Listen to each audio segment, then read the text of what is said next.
Vivencias.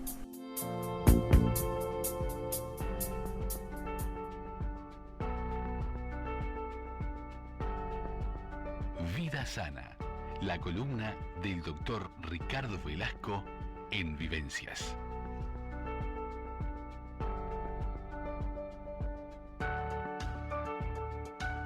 Y ya estamos con el doctor Ricardo Velasco en su columna Vida Sana para hablar de cuidados y cuidadores, porque este siglo XXI ha cambiado con la vorágine del diario vivir, con el tema del cuidado de las personas, y cada vez se delega más el cuidado de las personas de los seres queridos, dado el ritmo de vida y dado que ha cambiado también la dinámica de vida. Nos enfrentamos también a gente que hace multiempleo, difícil de quedarse con las personas que dependen de uno. Y bueno, todo esto nos va a traer un programa en el que vamos a analizar qué está pasando y qué tienen que ver estos cuidados y estos cuidadores, que es un tema muy actual, no solo en nuestro país, a nivel mundial. Muy buenas tardes, Ricardo. Buenas tardes, sí, la verdad, un tema de nuestro siglo son varias cosas, ¿verdad?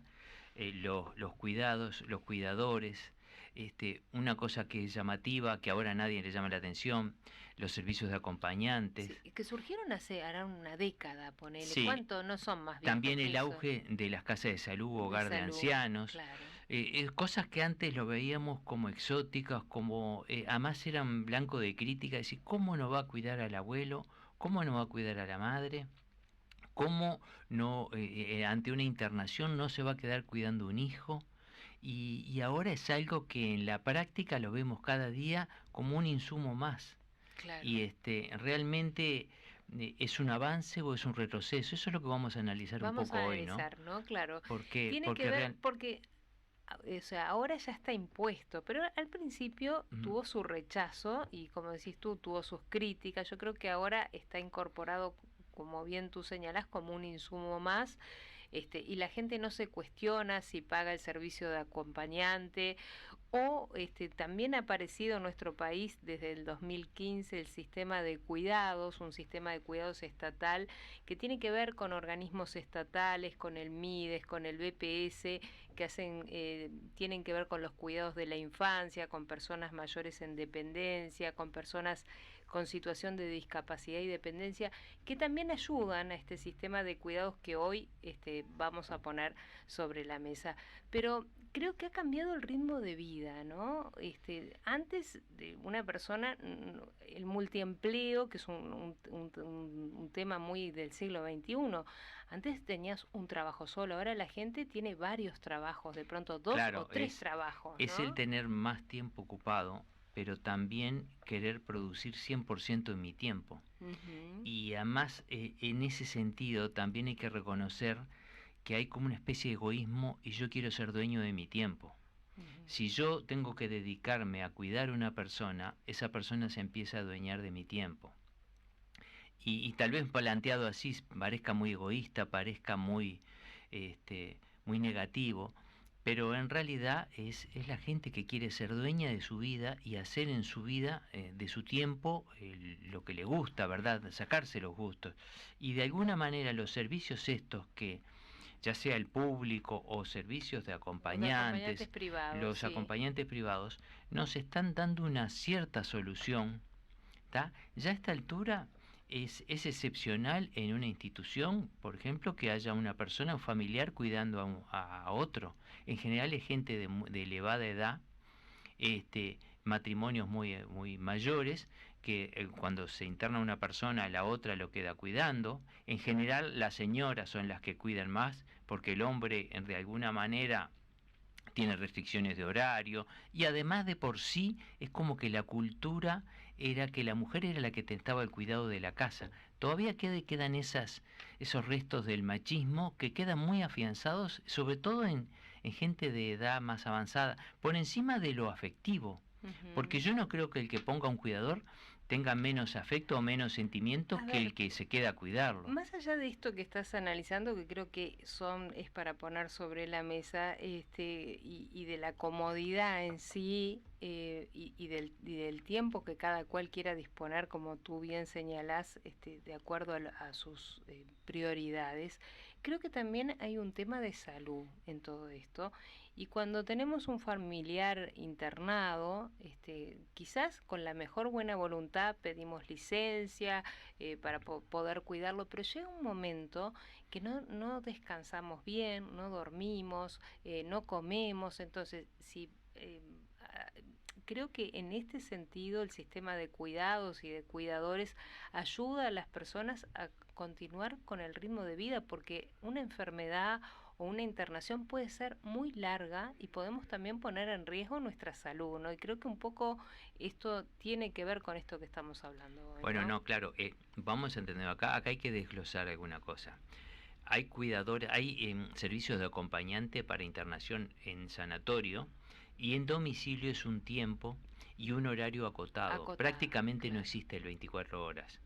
El servicio que se brinda público en realidad es para pacientes que tienen una dependencia, que el cual le brindan un horario en el cual sí la persona, el familiar que esté a cargo, puede dedicarse a hacer otras tareas o a dedicarse a hacer su vida personal durante 6 u 8 horas, lo cual es imprescindible y es básico. Pero además es un tema de salud, bien como decís tú, de higiene mental y de salud, porque la propia persona necesita un descanso y un tiempo para sí.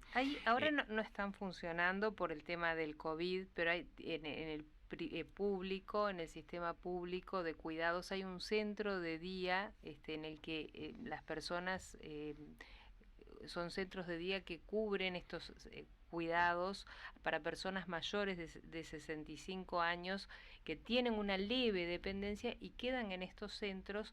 Ahora no está funcionando, lo figura en la página del MIDES, porque por el tema tienen deficiencia de estimulación física, cognitiva. Y vendría a ser, están en un lugar, por ejemplo, mientras la persona se va a trabajar, el familiar que tiene a su cargo o le permite, como bien decís tú, hacer alguna actividad, si tiene que salir a hacer un mandado, una compra, y está en esas horas. Esto ahora, por el tema del COVID, no está funcionando. Lo que está funcionando es las teleasistencias en casa. ¿Te acuerdas cuando aquella publicidad que decía el botoncito, Angélica, que nos quedó grabado en el cerebro, que con un botón, a partir de las personas mayores de 70 años, avisan a vecinos o vecinas o al servicio médico que aprietan un botoncito que concurran al hogar? Esto sí funciona. Claro, pero la teleasistencia no cubre todas las... Porque, ¿qué pasa? Para tener una teleasistencia necesitas una persona lúcida, una persona que pueda trasladarse. Sí. O sea, es un mínimo del público que requiere asistencia. No, el servicio de cuidadores estaba más que nada por una razón de salud, porque ¿quién cuida a los que nos cuidan? Claro. ¿A quién, digamos, quién vela por la salud de los que nos cuidan? Que ese es el importante, la salud de los cuidadores también. Claro. La salud física y la salud mental. Pensemos en aquellos que cuidan a una persona que es totalmente dependiente, porque a veces pensamos en una patología quirúrgica o en una infección o una internación, donde puede ser un sacrificio, pero tiene un principio y tiene un final. Claro. Pensemos en las personas que tienen patologías neurológicas, patologías crónicas, o sea, enfermedades crónicas, un Alzheimer o degenerativas, que cada o un vez Parkinson, que es evolutivo, claro, involutivo, o sea que la persona va a estar cada día más dependiente. Entonces, aquí la persona va teniendo va absorbiendo cada vez más y cada vez le va a permitir, se le va a consumir más tiempo, más energías y ni siquiera va a tener el estímulo de ver que sus cuidados progresan. Claro, nosotros debemos, el médico, cuando nos toca ver un paciente así y un familiar, siempre nos dedicamos más al acompañante, porque a ese es el que hay que apoyar. Claro. Entonces, le decimos las cosas, le planteamos un panorama lo más veraz posible. Claro. Tampoco ser negativismo, tampoco lo negativo, sí lo más veraz posible. Claro. Y sí darle las medidas básicas de prevención, porque todo lo que sea prevención va a ser lo que nos va a mejorar la calidad de sobrevida y la calidad del cuidado de la persona también. ¿Cuántas veces, Ricardo, ha pasado que estas personas, los cuidadores, que están a cargo de las personas, es un tiempo tan largo, tanto sacrificio que termina muriéndose el cuidador antes que la persona que están cuidando, porque se lo lleva. La OMS ha hecho una serie de ítems de recomendaciones para los cuidadores, justamente porque en el cual establecen pautas físicas y pautas psicológicas también. Claro. En el cual le recomienda tratar de no estar más de 8 horas por día con la misma persona. En fin, establece una serie de pautas, tratar de que la persona tenga otras actividades, el cuidador haga ejercicio físico, claro, haga actividades lúdicas, es decir, que de ninguna manera se aísle socialmente, o sea, que tenga contacto social con gente, claro, con otras personas, con gente que esté de su entorno, de ninguna manera aislamiento familiar. Que el cuidador, o sea, nadie habla de negarle lo que es la parte de afecto, al contrario, para darle una buena calidad de cuidado, tiene que estar muy bien el cuidador también. Claro. Y tiene que estar sano físico y sano psicológicamente.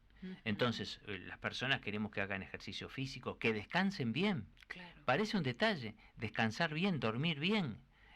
Entonces, las personas que a veces hacen cuidado, los cuidadores, o cuando le tocaba a uno familiarmente, cuidábamos, decían, no, yo no hay problema, yo durmiendo 2 horas, hago mis obligaciones y aparte tengo esta sobrecarga, y lo hace con gusto, lo hace con todo el amor, con todo el placer, pero el físico en algún momento le empieza a pasar facturas, ¿no? Y entonces cambiamos el carácter, nos ponemos irascibles, tenemos un razonamiento más torpe, no tenemos la capacidad de poder discernir de verdad qué es lo mejor. Claro, y empezamos en un aislamiento. Y de pronto ya tampoco le estás brindando a la persona que tenés que cuidar la calidad y el tiempo como le tenés que brindar, porque como decís tú, ya no estás del mejor humor, no te sentís bien. Y también muchas veces las personas que requieren de cuidados, a veces van teniendo problemas físicos, van quedando imposibilitadas de movilizar, y también hay que saber hacer fuerza con una persona que está en la cama, que está dura o que no se puede movilizar. No es un cuerpo que requiere no es el fácil. Cuidador, no cualquier persona cuida a cualquier paciente. Sí. Digo, eso hay que prepararlo de acuerdo a cada patología que pueda tener. En el caso de los cuidadores de estas empresas que funcionan en nuestro país, supongo que son personas capacitadas, ¿no? Les hacen un curso básico, muy básico, pero el problema es que las tareas que le definen a ellos es más un acompañamiento social. Solo. Acá hay que separar, porque inclusive hay un servicio de cuidados que se postulan o promocionan de que son enfermeros especializados. Ojo, el cuidador es cuidador, sobre todo en el área sanatorial. La enfermería es enfermería, el cuidador es cuidador. Es más un evento social. El enfermero las tareas de enfermería, de toma de presión, de los signos vitales, de la higiene del paciente, del cambiar, de darle una vía, de darle la medicación, eso son todas tareas de enfermería.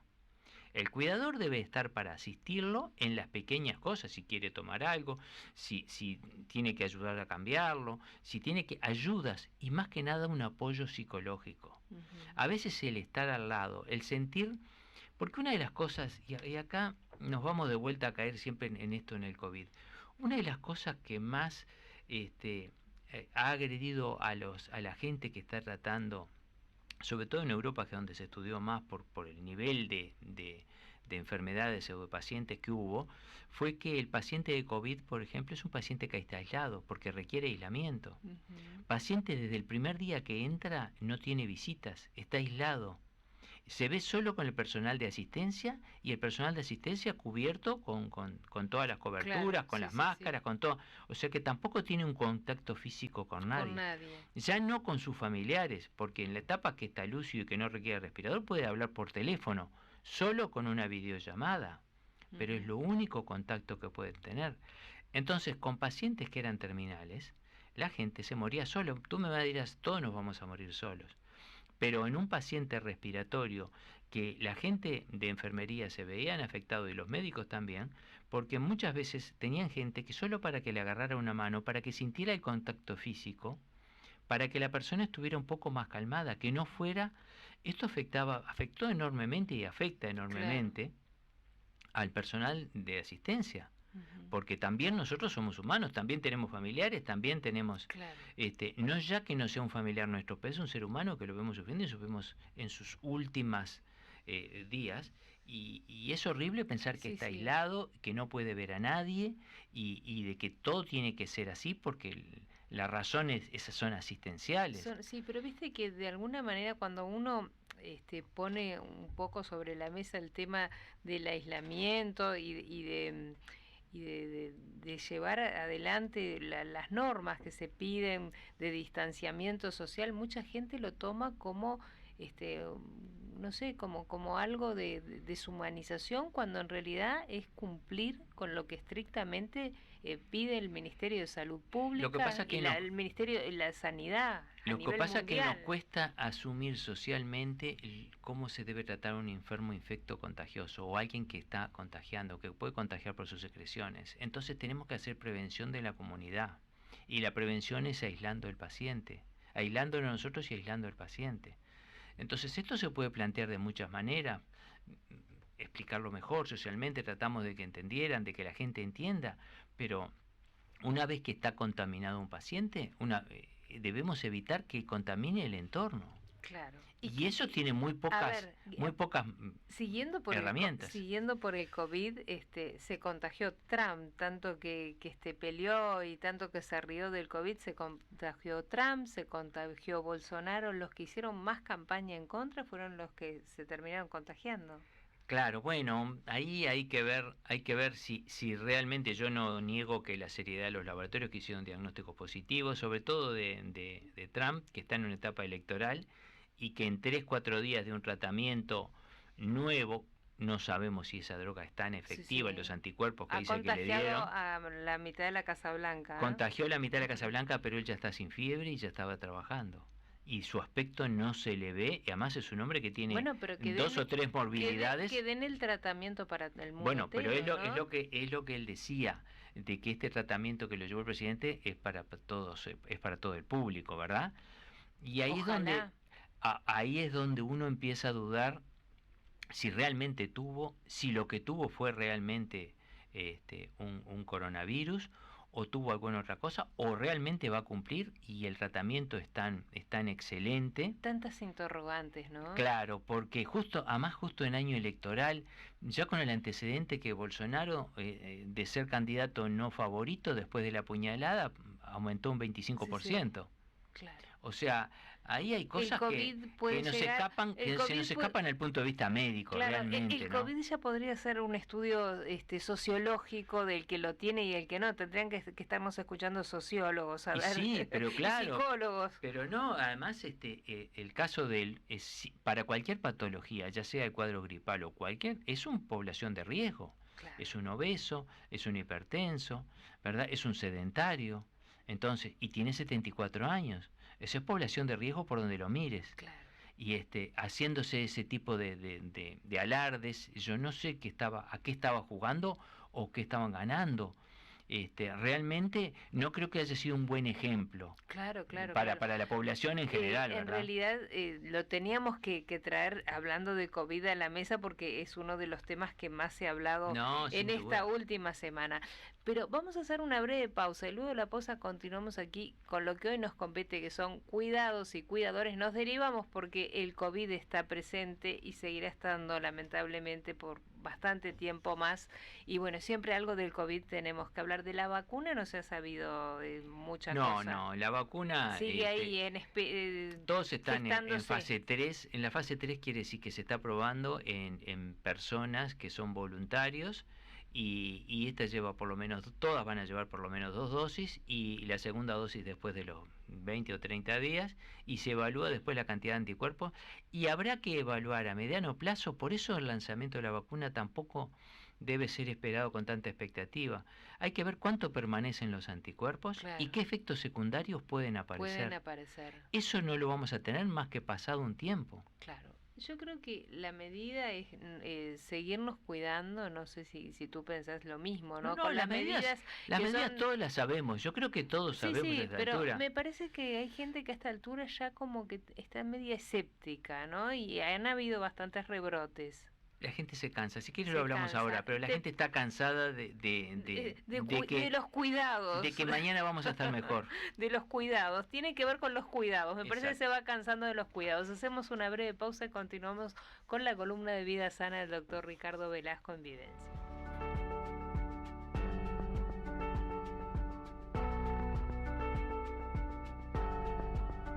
Vida Sana, la columna del doctor Ricardo Velasco en Vivencias. Y continuamos con la columna de Vida Sana del doctor Ricardo Velasco aquí en Vivencias, hablando de cuidados y cuidadores. Y nos derivamos un poquito a propósito del COVID y de los cuidados, que no sé, me da la sensación que la gente está un poco cansada. Es no sé, y han habido bastantes rebrotes, tiene que ver con eso. ¿Con qué tiene que ver? Tiene que ver con el hastío, tiene que ver con aquello que todos nos hicimos la expectativa, que si nos cuidamos y asumíamos los riesgos, el mes que viene y el otro mes iba a estar mejor. Y de alguna manera, los que tenían, o sea, vamos a entendernos, hace 8 meses Sí. nadie sabía nada de COVID. Claro, no. Hace 8 meses, no, o sea, Sí. en enero era una teoría que en China había una virosis que estaba infectando a mucha gente. Que se había esparcido a través de un mercado. En un mercado. Se sabía, Era lo único que se eso sabía. es lo único que se sabía. Y que estaban matando mucha gente. Y empezamos a aprender todos de ahí, todos empezamos en cero. Claro. Hubo un brote primero y ese rebrote después bajó.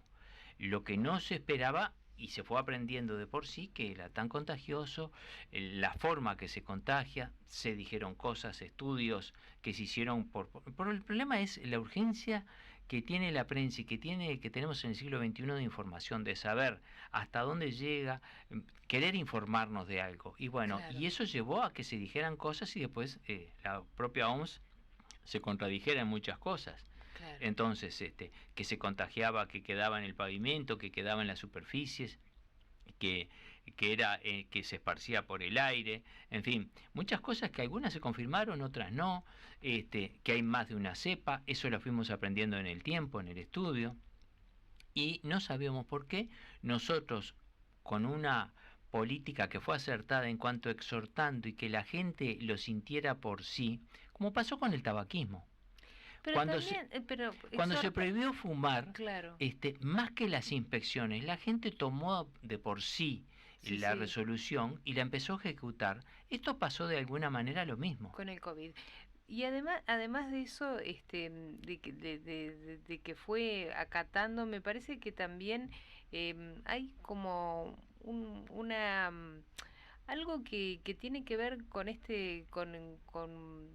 con cada caso que sigue el ministerio, me parece muy acertado con cada contagio, que trata de conectar y contactar a los posibles contagiados, y eso me parece que está muy bien. No, ¿no? está muy bien, sí, pero eso se fue aprendiendo en la medida, porque nosotros teníamos la experiencia de 2 meses, que fue lo que pasó, que antecedió en Europa. Claro. O sea, ya teníamos un poco el diario del lunes. El SINAE era, ¿no? Me quedé con la palabra, que el contacto, Claro. que lo que hace el SINAE me parece Claro, que está muy bien. pero tú sabes que el SINAE, inclusive lo estuvo hablando el GACH, el grupo científico, de que todo se lleva muy bien, o sea, se puede cuarentenar a la persona portadora y los contactos y testear a todos y mantener un aislamiento para mantener de alguna manera los focos aislados. Los focos y aquellos que se complican, bueno, van a ir a CTI, no hemos tenido más de determinada cantidad de personas. El problema es que inclusive la gente del GACH decía que en la medida que sean por debajo de 100 pacientes por día, se puede hacer. Por Se encima puede de 100 controlar. se puede controlar. Por encima de 100 Ya va a ser complica. muy difícil de controlar. Claro. Entonces, hemos tenido la suerte de que empezó por un evento que fue en clase alta, O sea, el nivel ejecutivo, el nivel en el cual entró nuestra virosis, también fue un poco de suerte. Nuestra población es dispersa y que la gente acató, realmente la gran mayoría acató los consejos que se dieron, porque de ninguna manera se fue prohibiendo. Después tuvieron que ir sacando resoluciones cada vez un poco más coercitivas. Sí. Pero de ninguna manera prohibiendo. Fue que la gente empezó a usar el tapabocas, empezó a distanciarse cada vez más, empezó el alcohol gel que estábamos reclamando de siempre, pero eso lo reclamamos en todos los procesos infecciosos. Vimos, por ejemplo, un error que se planteaba. Fuimos adelantados contigo, porque estuvimos hablando antes que nada el año pasado, todo el año pasado. Bueno, del uso del alcohol gel debemos bajar todas las infecciones virales. Viste que este año no hubo gripe, porque hubo una buena vacunación y porque la gente, al cuidarse de otras virosis, se cuidó del cuadro gripal. Ahora, una cosa que decíamos no tenía nada que ver, que era la gripe de alguna manera favorecía el cuadro de COVID. No tiene nada que ver. O sea, el rebrote ahora en Europa fue en verano. Claro. O sea, cuando bajó la gripe, y ahora ellos están esperando que en el invierno, ya que tienen esa falta de tomar conciencia, van a tener un doble de rebrote, van a tener de COVID y de cuadros virales, porque el que no se está cuidando, no se están cuidando para nada. Entonces las reuniones, el compartir vasos, las famosas mateadas, el sentarnos y tomar mate, una rueda de mate, eso ya ha cambiado, y ha cambiado en el hábito. Yo creo que la gran mayoría, vamos a ver gente todavía que lo haga, pero Sí, y bueno, sí. en el caso de nosotros, el tema de hoy, los cuidadores también les ha cambiado una enormidad. Sí, un año complicado porque hasta lo restringieron la cantidad y si rotaban en sanatorios no los dejaban rotar. Bueno, porque se trató también de que la persona que va a determinado sanatorio quede en ese sanatorio. Porque, ¿qué pasaba? Hacían 3 días en un sanatorio, después 3 días en otro sanatorio, iban y llevaban y traían. Entonces las personas se fue tratando de que fueran en cuarentenado o mejor dicho, encapsularlo a que las personas sean las que van a un solo servicio. Y eso fue lo que de alguna manera... Y se restringió también, creo, los acompañantes. No sé si hay un número acotado. De acuerdo a la dependencia del paciente. No, de acuerdo a la dependencia del paciente. Más que nada fue las medidas que se tomaron de higiene personal. Claro. O sea, a nadie ahora va a tocar un paciente, siempre va a ser con guantes, siempre va a ser máscara y tapaboca. Claro. Aquel paciente respiratorio, todo el paciente que ingresa a un sistema mutual se le va a hisopar. Claro. O sea, no va a haber nadie que entre siendo positivo, y si es positivo va a estar aislado. Ese no va a tener cuidador de ninguna manera. Claro. Entonces, de alguna manera se fue planificando y nos fue saliendo bastante bien. Los cuidadores que han sido portadores positivos se les ha aislado, los 8 o 10 días que requieren, pero además el sistema de cuidado, sobre todo el particular, era personas que eran en general mujeres y personas de determinada edad. Entonces estaban casi en el borde de población de riesgo también. Eso nos llevó que hubo que redoblar un poco el esfuerzo. Y entonces no todos eran no todos los cuidadores eran los adecuados. Y otra cosa, dentro de estos cuidados, ya vamos a hablar de los cuidados, estábamos refiriéndonos en casos hospitalarios o en casos post-hospitalarios, pero también están los cuidados de los niños, claro. Que entra también dentro de este caso, porque de alguna manera los padres tienen que salir a trabajar y hoy por hoy este tema se ha solucionado porque hay ya los jardines de infantes cada vez abarcan de edades desde más chiquitos, creo que empiezan ya cada vez más chicos y bueno, y más horas. Está contemplado también a nivel de la ley el tema del amamantamiento y de los primeros meses de vida. Todo eso ha favorecido en cuanto al cuidado de los niños, pero igual también sigue habiendo problema con el cuidado de los niños. Claro, ¿no? Pero por ejemplo, ¿ves? Una de las cosas que aprendimos en el caso de los cuidadores que cuidan niños menores de 12 años ha sido excepcional que se hayan contagiado. Ni lo contagian, ni lo llevan, ni lo traen. Es excepcional que un niño sea portador de un COVID. Mira. Es decir, ¿Será la inmunidad? ¿Será que ellos tienen mayor? Por supuesto, aquellos que están amamantando por la inmunoglobulina materna, Claro. por debajo Sí, de los sí. 6 meses, es más que excepcional que agarren cualquier cuadro viral. Claro, porque están bajo la inmunidad de la Están en madre. inmunidad. Pero aún los niños chicos, Sí. por debajo de 12 años, son excepcionales. Ujú. O sea, de alguna manera se pudo retomar en el caso de las guarderías, en el caso de los que cuidan niños, porque Sí, hay gente que sí. sí en las internaciones, es de alguna manera el paciente más seguro, porque en general ni es portador, ni es ni lo reparte, digamos, ni cursa la enfermedad. Es En ese importante, sentido, claro. se ha aprendido con la experiencia, pero no solo en la experiencia, porque cuando la gente a veces escucha o ve en la noticia cuando de un niño que contagió a 10 más. Esa es la excepción. Claro. O sea, la regla en común, los niños no ni lo reparten ni lo tienen ellos. Por supuesto que se les hisopa todo y los hisopados han sido el 99.9% negativos. Claro. Bueno, eso es importante, digo, que por lo menos tengamos este año que es complicado, pero que los niños sean esa franja etaria que no los está agarrando tanto el COVID. Este sistema de cuidados y de acompañantes, de alguna manera, hoy lo hemos planteado porque yo creo que no solo en nuestro país, a nivel mundial es más recurrente, o sea, cada vez más la gente recurre a este tipo de servicios, como decís tú, por el ritmo de vida, porque cada cual hace de su tiempo lo que puede y lo que quiere. No sé si estamos más o menos egoístas. El tema es que es lo que estamos viviendo y es a lo que nos estamos enfrentando. Eh, Igualmente creo que algo que dijiste y que la Organización Mundial de la Salud, y me gustaría ahí hacer hincapié, que es importante cuidar al cuidador, ¿no? Porque esto, y creo que a partir de esto es que han surgido todo el sistema de cuidados y de cuidadores por cuidar al cuidador que muchas veces no se lo tiene en cuenta. Claro, bueno, pensemos que nosotros, esta es una etapa, o sea, el cuidador va a ser una figura que la vamos a tener cada día más presente. Pensemos, nuestra población el 30% de nuestra población tiene más de 65 años. Claro. O sea, somos de alguna manera una población envejecida. Y quiere decir, en la medida que tengamos más edad, podremos hacer un envejecimiento muy sano, pero vamos a tener un porcentaje importante de enfermedades en los cuales nos va a llevar una dependencia. Ahí vamos a necesitar el cuidado de alguien. ¿De quién? Bueno, los cuidadores para patologías cada vez más específicas.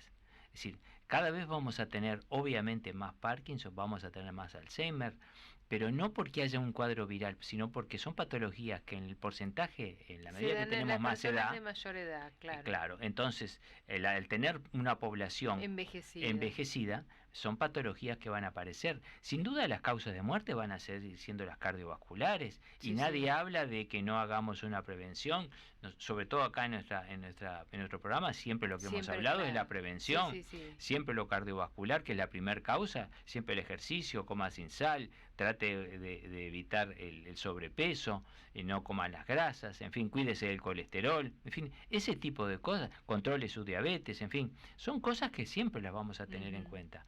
Pero lo que no podemos parar y no podemos hacer nada es por la edad. Hemos hablado, mira, hablando de diabetes, el viernes pasado con nuestra nueva columnista Blanquita Silva estuvimos haciendo recetas para diabéticos. Muy bueno, muy bien. Así que apostando también desde las otras columnas a complementar tu columna, ¿no? Tú sabés que... porque la dieta es muy importante. No, el diabetólogo normalmente atiende o atienden en conjunto o tienen consultorio, el diabetólogo los deriva directamente y ya se atienden con nutricionista. Claro. Que los nutricionistas han tenido que hasta reciclarse, porque el nutricionista tiene mucha formación, pero en su programa creo que la parte de cocinar, cómo elaborar los alimentos no lo tenían. Claro. Muchas han tenido que reciclarse y aprender cómo elaborar, cómo pasar tics. Porque una de las cosas que te dice el diabético es que si yo sigo la dieta que me dice la doctora, me muero de hambre. Claro. Y entonces hay que...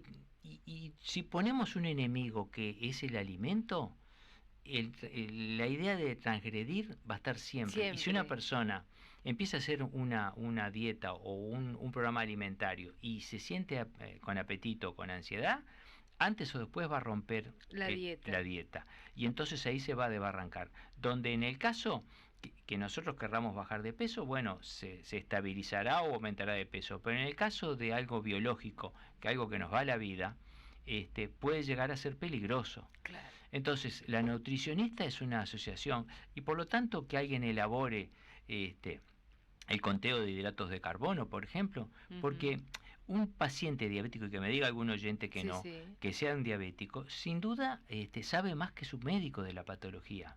Porque hoy todos podemos leer mucho y todos podemos saber el conteo de hidratos de carbono, cuántos recibo en esto, qué puedo comer, si comí aquello no como lo otro. Y pueden hacer una vida, salvo excepciones, casi que normal, comiendo prácticamente de todo. Mira, en el nivel de... El otro día nos pasó unas recetas muy ricas y bueno, que algunas no tenían harina, eran sin harina, o bueno, sin azúcar ninguna, todas con endulzadas con stevia, pero muy bien, muy de acuerdo a lo que precisa un diabético. Hacemos la última pausa y seguimos con cuidados y cuidadores y vamos a ver qué pasó con los residenciales este año porque han tenido también unos cuidados muy especiales. ¿Cómo no? Sí.